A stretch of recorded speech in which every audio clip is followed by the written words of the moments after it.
Lectura del Santo Evangelio según San Mateo. Gloria a ti, Señor.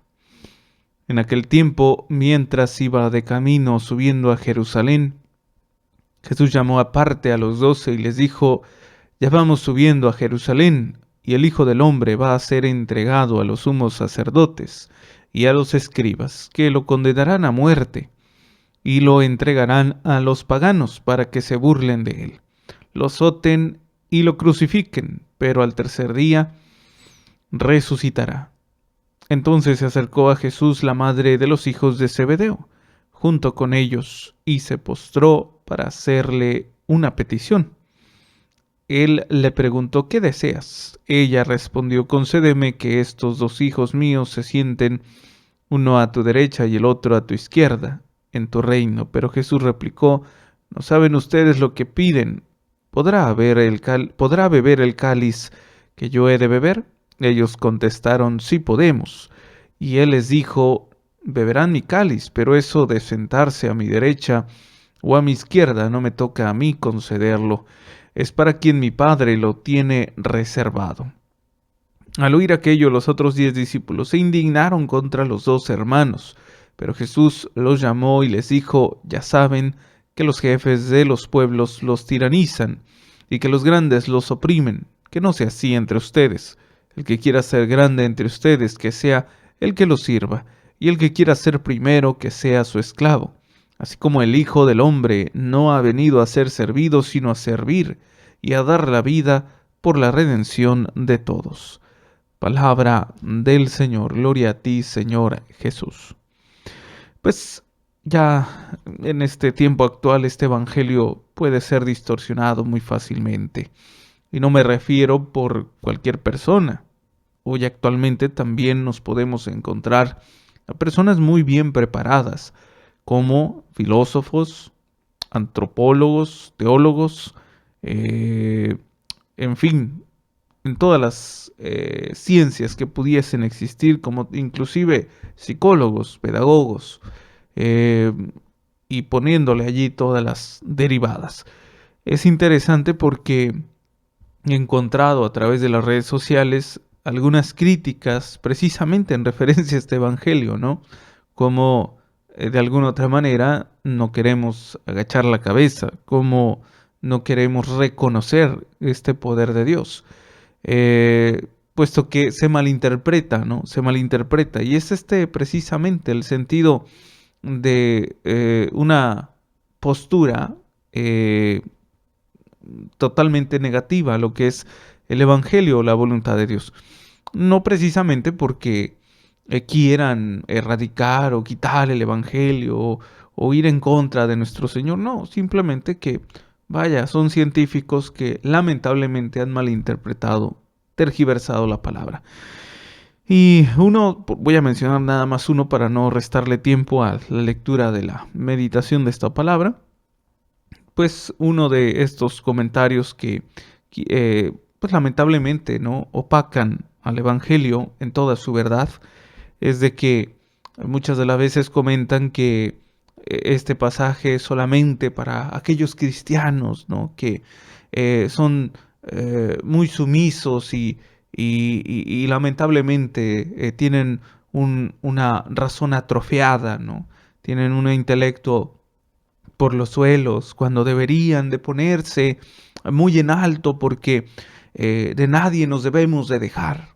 Entonces, vaya, pues, no sé, pensamiento tan más pobre, ¿no? Qué pensamiento tan más, no sé, tan más corto. No llega realmente a dar suficiente explicación de este evangelio.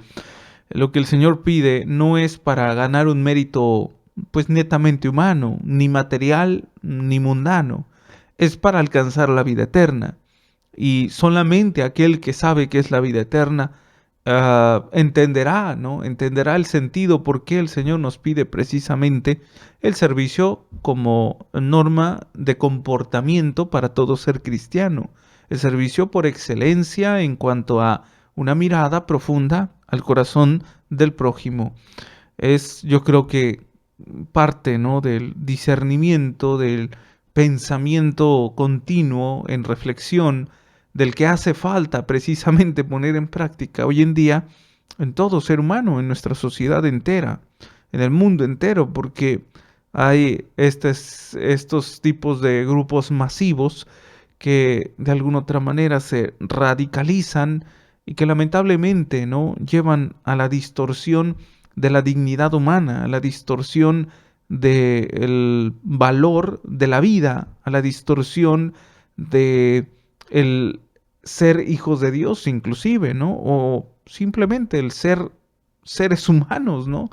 Es interesante ver el comportamiento del hombre actual que está muy alejado de lo que es eh, la voluntad de Dios, de lo que es estas enseñanzas, ¿no? Más que reflexivas en teoría, más que reflexivas sentimentalistas, son de alguna otra manera verdades que tienen que ver con la felicidad del hombre. Es decir, todo lo que se nos muestra en la palabra del Señor es solamente para que seamos felices.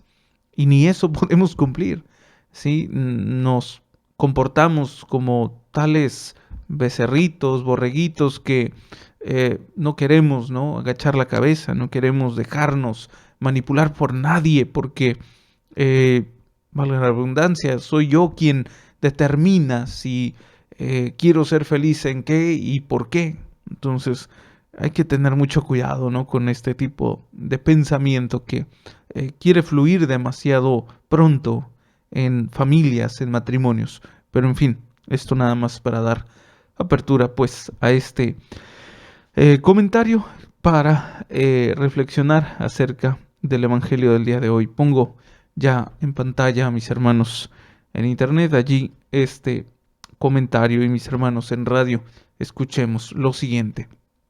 Dice: Jesús, de peregrinación a Jerusalén, sube a la ciudad santa perfectamente consciente del final de su camino humano y por tercera vez predice a sus discípulos la pasión, y lo hace del modo más explícito y desconcertante para la mentalidad de los contemporáneos.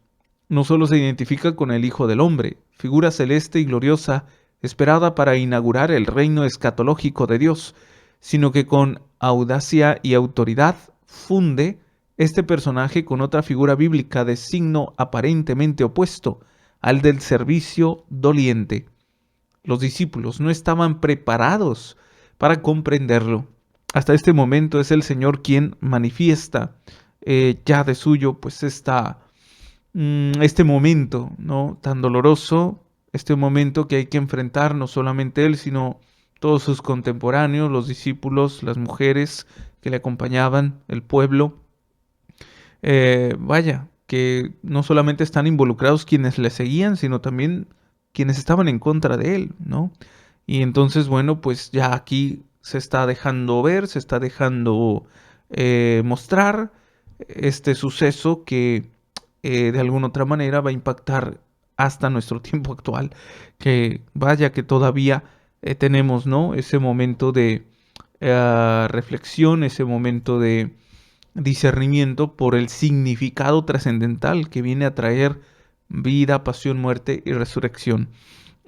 Porque de alguna otra manera es precisamente una característica elemental de este momento. La trascendencia no se queda en la muerte, no se queda en la cruz, en un madero, sino que trasciende a la vida. Y la vida para todos, la vida de manera generosa, ¿no? Ese sí que es un acto generoso, el ver el tener la capacidad por ver por el otro. En su caso, por los demás, ¿verdad? Por los demás, él no vio por 5, por 15, no se limitó a una cantidad, sino que se explayó de manera amorosa, esa es la palabra, amorosa, caritativa, generosa.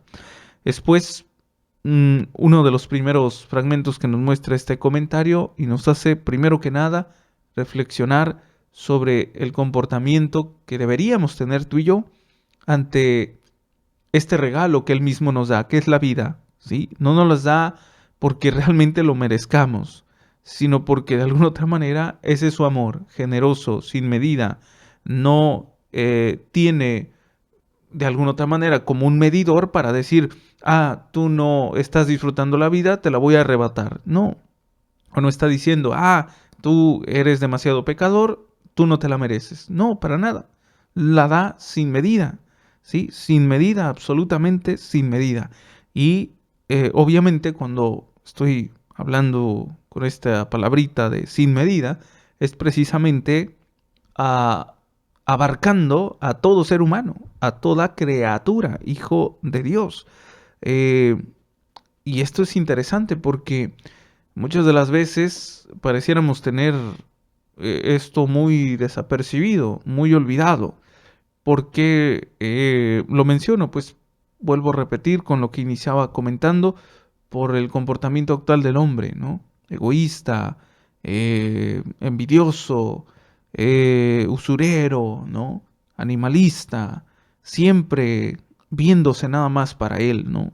Y esto pues son comportamientos totalmente distorsionados, tanto de la gracia como del ser hijos de Dios. ¿Qué es lo que nos lleva a comportarnos así? El desequilibrio de nuestra vida, el desorden, un mundo o una vida desordenada siempre va a ser así precisamente. Eh, no necesariamente que le tengamos que echar la culpa al pecado o al mismo enemigo. Muchas de las veces somos nosotros que no hemos sabido trabajar en nuestra persona, ¿no? En la madurez de nuestra persona, mucho menos en la madurez de nuestra vida espiritual. Y esto se logra cuando aprendemos a conocernos a nosotros mismos, cuando aprendemos a entender de dónde vengo, hacia dónde voy, en dónde estoy parado. ¿Sí? ¿De dónde vengo? Cuando entiendo que soy criatura, no soy Dios, para gobernar mi vida como se me antoje, dentro de lo que es el propio libertinaje, sino entender que es Dios, pues, mi creador, y bajo Él, de alguna otra manera, me conduzco o me dejo conducir, ¿no? Que es propiamente esta expresión, me dejo conducir por su voluntad que me da la verdadera libertad, me da la verdadera libertad. Cuando yo aprendo realmente a entender cuál es mi origen, entonces empiezo también a entender en dónde estoy parado. Y en dónde estoy parado es la expresión pues, más común que se utiliza tanto en psicología como en sociología para expresar qué cosa. Expresar el entorno actual en el que estoy viviendo. Si yo no entiendo el suceso de las acciones de la sociedad en donde me desenvuelvo, de mi familia, del trabajo, si yo no veo claramente, ¿no? Si yo no veo claramente de qué manera estoy desenvolviéndome, simplemente viviré en un mundo muy mágico, ¿no? Muy soñador, ¿no? Muy imaginativo, muy idealista, desapegado totalmente de la realidad, como, vuelvo a repetir, lo estamos viviendo ahora, en donde todo se piensa para uno mismo, no para los demás, en donde todo se ve solamente para una felicidad temporal, no para la felicidad verdadera, que es llegar al cielo, llegar a la vida eterna.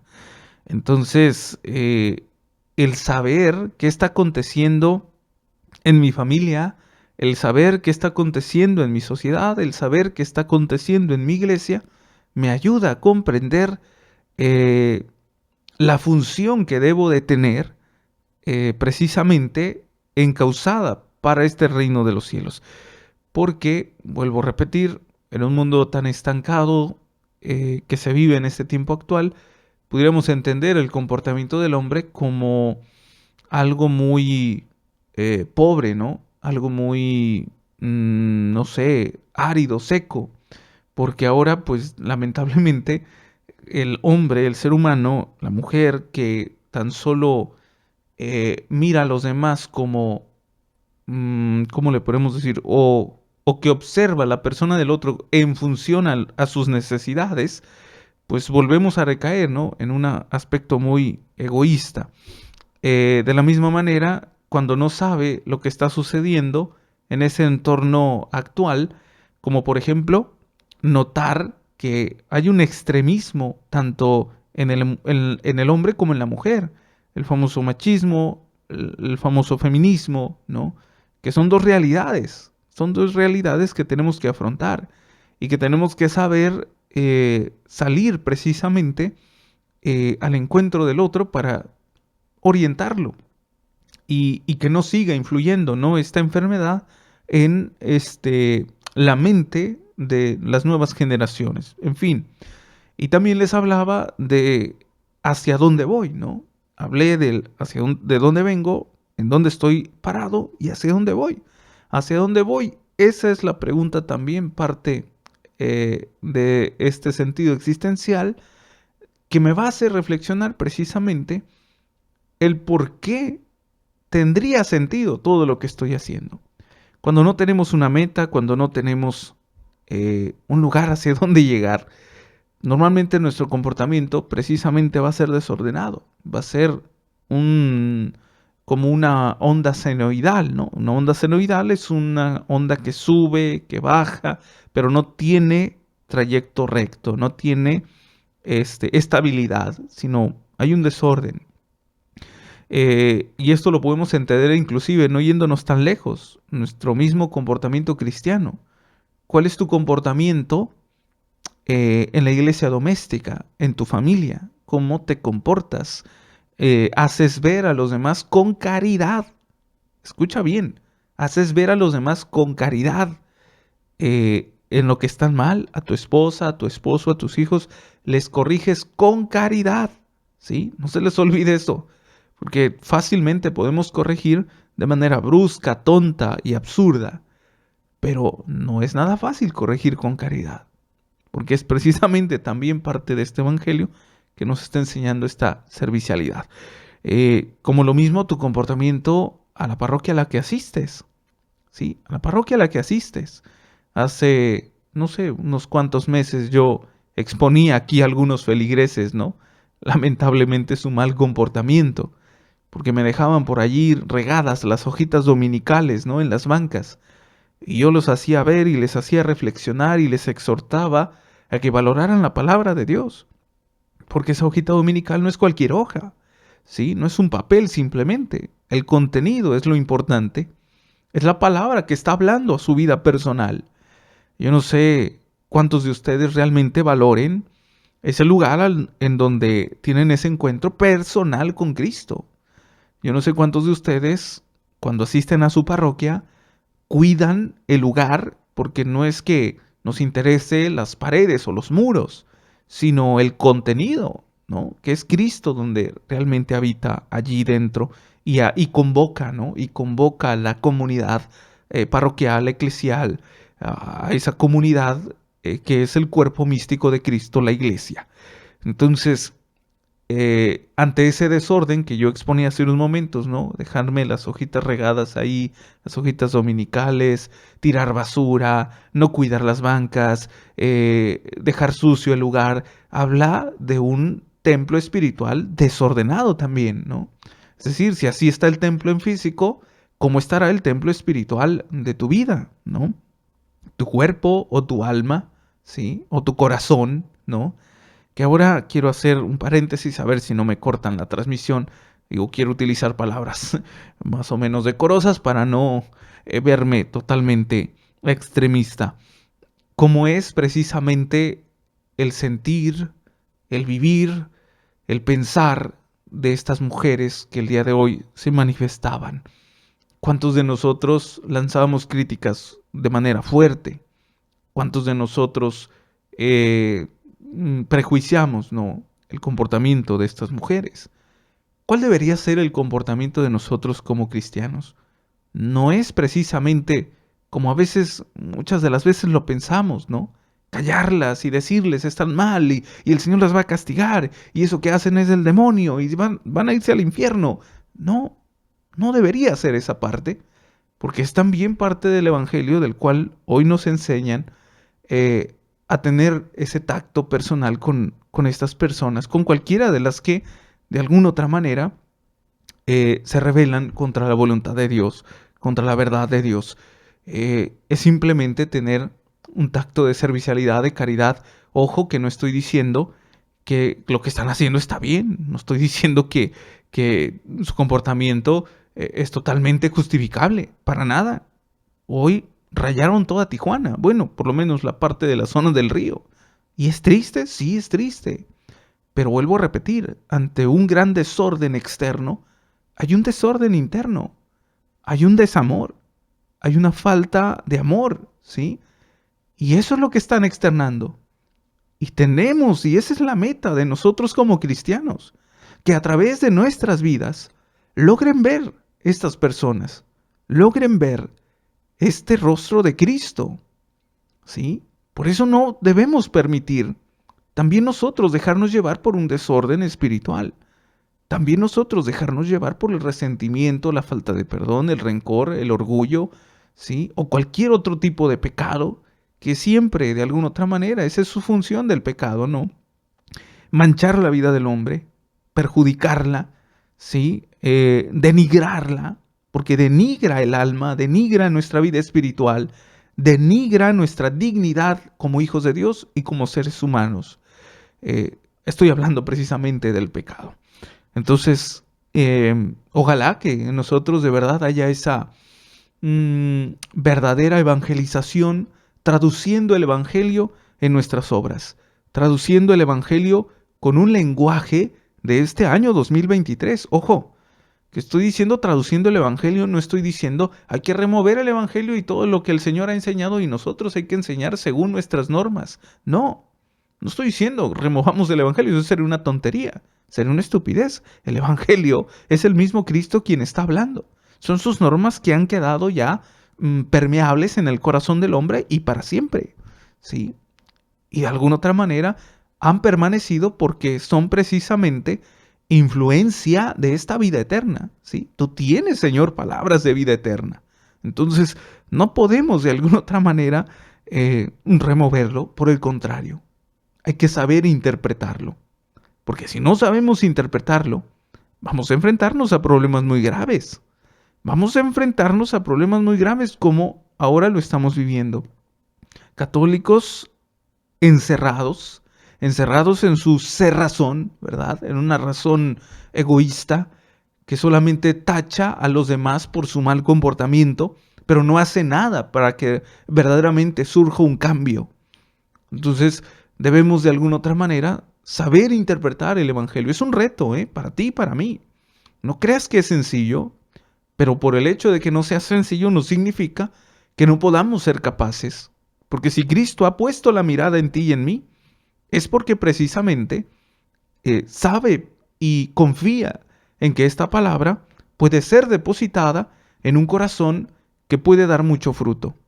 Y esta palabra que se siembra en el corazón del hombre y que genera este fruto, podemos entenderlo como la caridad, el servicio por nuestra parte, ¿sí? El poder entender, entre comillas, ¿verdad? De manera contextual, ese comportamiento de muchos otros aquellos que no están dejándose influenciar por este amor verdadero que es Cristo Jesús. Esto por lo menos en una primera parte. Continuamos leyendo. Dice lo siguiente. Los discípulos no estaban preparados para comprenderlo, prefieren abrigar para el maestro y para sí mismos perspectivas de éxito y de poder. Y Jesús les explica el sentido de su misión y del seguimiento. Aquí viene precisamente, ¿no? Esta explicación para ti y para mí. ¿Cuál es este sentido de poder seguirlo? No es el de encerrarse nada más, no es el de envolverse en comentarios propios o dejarse llevar por el sentimentalismo. Vamos a ver cuál es este sentido de seguirle al Señor. Y Jesús les explica el sentido de su misión y del seguimiento, es decir, el de Cristo y el seguimiento que corresponde a nosotros. Dice, ha venido a beber la copa, término, que en el lenguaje profético indica el castigo divino reservado a los pecadores. Quien desee los puestos más importantes en el reino debe, como él, estar dispuesto a expiar el pecado del mundo. Este es el único privilegio. Vuelvo a repetir, Quien desee los puestos más importantes en el reino debe, como él, estar dispuesto a expiar el pecado del mundo. Este es el único privilegio que Él puede conceder. No le incumbe establecer quién debe sentarse a su derecha o a su izquierda. Él es el Hijo de Dios, pero no ha venido a dominar, sino a servir. Y este punto, ¿no?, tan interesante, que de alguna otra manera habla más que mil palabras, el que podamos precisamente entender tú y yo como comportamiento del cual debemos cada uno de nosotros, ¿no?, tener para con el otro, para con el prójimo, esta parte en la que se debe lograr manifestar con demasiada obviedad, pues este seguimiento, ¿no? ¿A quién sigues tú? A Cristo. Ah, bueno, tu seguimiento debe ser coherente, ¿no? Si estás siguiendo a Cristo, no vas a comportarte como un hijo cualquiera, no vas a comportarte como un ser humano que se deja manipular por nuevas corrientes de este pleno 2023. Debe ser coherente, ¿no? Y esa coherencia pues tiene que ver con estos términos que hemos estado hablando, la caridad, el servicio, sin tanto prejuicio, ¿no? Obviamente, siempre y cuando lleve también este equilibrio, no podemos tampoco, ¿no?, aparentar o maquillar el servicio y la caridad por darle la razón al otro cuando no tiene fundamentos, ¿no? Estoy hablando pues también de estos otros nuevos modos de ver el matrimonio, de ver a la familia, de ver a la mujer, de ver, pues, no sé, diferentes grupos de masas, ¿no? No digas tanto de estos porque se sienten ofendidos. No, hay que saber, de alguna otra manera, vuelvo a repetir estas palabras, interpretar este evangelio. Y continúo leyendo. Dice: siervo de Yahvé, ofrecido la vida como rescate, para que todos los hombres esclavos del pecado y sometidos a la muerte sean liberados. Pues reitero también esta invitación a todos y cada uno de nosotros. Estamos llamados a no solamente liberarnos, a no solamente vivir libres del pecado, sino también liberar a los demás. Con siempre estos acompañantes, ¿no? Siempre con estos acompañantes, caridad y servicialidad. Obvio está que no lo vamos a hacer solos, no lo vamos a hacer solos. Siempre tiene que ver aquí el Espíritu Santo, quien es quien nos acompaña. Esta tercera persona de la Santísima Trinidad, que es el formador, es el educador.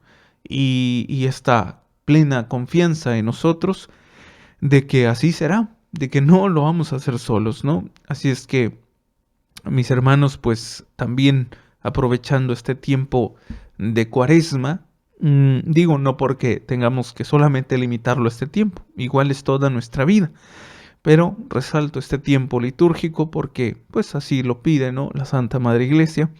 Ojalá que sepamos también darnos un tiempo para discernir. Investiga en tu comunidad parroquial, en tu parroquia, cuándo son estos días de retiro cuaresmal, de ejercicios espirituales. Date ese tiempo, es importante.